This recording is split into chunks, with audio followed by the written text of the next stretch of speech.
वित्रियवतु ओम दे श्री गुरुभ्यो नमः हरि ओम ओम श्री महात्रिपुरसुंदरी समेत श्री चंद्रमौळीश्वराय नमः श्रीमदखिल भूमंडलालंकार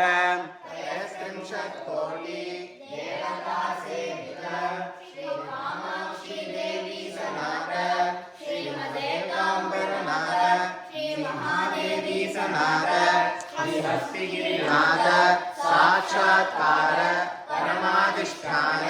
सत्यव्रत नामांकित कांची दिव्य क्षेत्रे शारदामठ सुस्थितानां अतुलित सुधारस माधुर्य कमलासन कामिनी दम्मिल्ल संपुल्ल मल्लिका मालिकान् निष्यन्त मकरन्द जरी सौवस्तिक वाग्निकुम्भ विजृम्भणानन्द तुन्दिलित मनीषि मण्डलानाम् अनवरदाद्वैत निरन्तरालङ्कृतीकृत शान्तिदान्ति भोग्नां सकलभुवनचक्रप्रतिष्ठापक श्रीचक्रप्रतिष्ठा विख्यात यशोऽलङ्कृतानां पाषण्ड षण्ड कण्टकोद्घाटनेन विशदीकृत वेदवेदान्तमार्ग षण्मत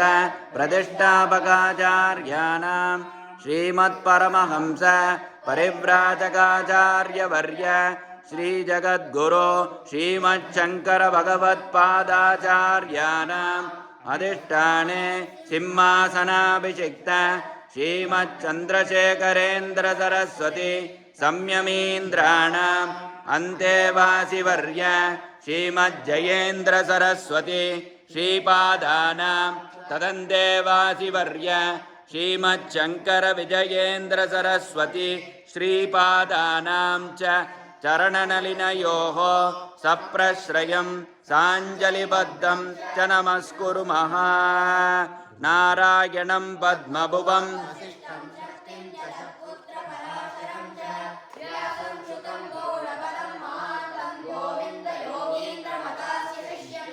श्रीशङ्कराचार्यमतास्य पद्मपादं च हस्तामलकं च शिष्यं तं तोटकं वार्तिककारमन्यानस्मद्गुरोन् सन्ततमानतोऽस्मि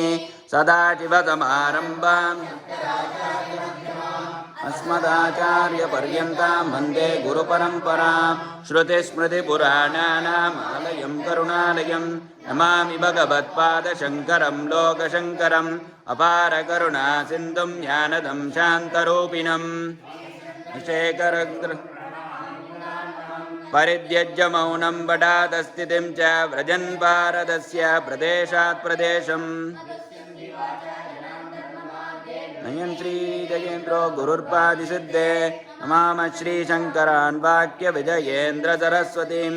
श्रीगुरुं सिष्टमार्गानुनेतारं सन्मतिप्रदं गुरुर्ब्रह्मा गुरुर्विष्णु गुरुर्देवो महेश्वरः गुरुर्साक्षात् परं ब्रह्म तस्मै श्रीगुरवे नमः गुरवे सर्वलोकानां विषजे भवरोगिणां निधये सर्वविद्यानां श्रीदक्षिणामूर्तये नमः गुरुचरणारविन्दाभ्यां नमः।